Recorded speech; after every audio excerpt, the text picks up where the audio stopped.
আচ্ছা, একদম শূন্য থেকে বিসিএস যে এই প্রস্তুতিটা, তো এখানে আসলে অনেক কথা, এটা বললে হয়তো ঘন্টার পর ঘন্টা চলে যাবে। কারণ সেখানে কি কি বই দেখবো আমি, বা কিভাবে আগাবো, কি কি গাইডলাইন অনুযায়ী চলবো, সেই জায়গাটা নিয়ে কাজ করতে হবে। তো এই জন্য আমরা যেটা প্রথমেও বলেছিলাম যে স্নাতকে যারা আছে তারা কি করবে, তো তাদের সেম কাজটাই কিন্তু বিগিনাররা করবে, সকল বিগিনাররাই সেম কাজটা করবে, যে প্রিভিয়াস ইয়ারের যে কোশ্চেনগুলো রয়েছে, সেটা প্রিলিমিনারির কোশ্চেন হোক, সেটা রিটার্নের কোশ্চেন হোক, সেখান থেকে ধারণা নেওয়া। ব্যাপারটা এমন না যে ওইখান থেকে কমন আসবে, ব্যাপারটা এমন না যে বিসিএস এ কিন্তু কোনো কিছু রিপিট হয় না।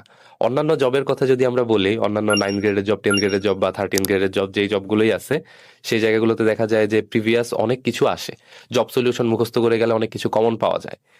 কিন্তু বিসিএস এ কিন্তু এটা হয় না, বিসিএস এ প্রিভিয়াস কোশ্চেন যা আসছে ওগুলা বাদে নতুন কোশ্চেন আসবে, এটাই হচ্ছে সাজেশন। অবভিয়াসলি এটা মাস্ট কথা। অনেকে অনেক ধরনের মোটিভেশন দিবে আপনাকে, ইউটিউবে অনেক মোটিভেশনের ভিডিও আপনি পাবেন, বিসিএস ক্যাডারে আপনাকে মোটিভেশন দিবে।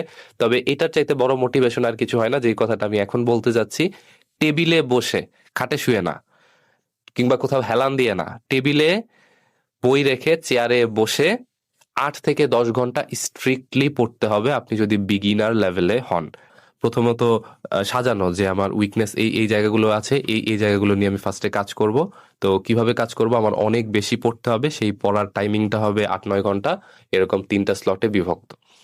এবং এখানে একটা উপযুক্ত গাইডলাইনের দরকার পড়তে পারে।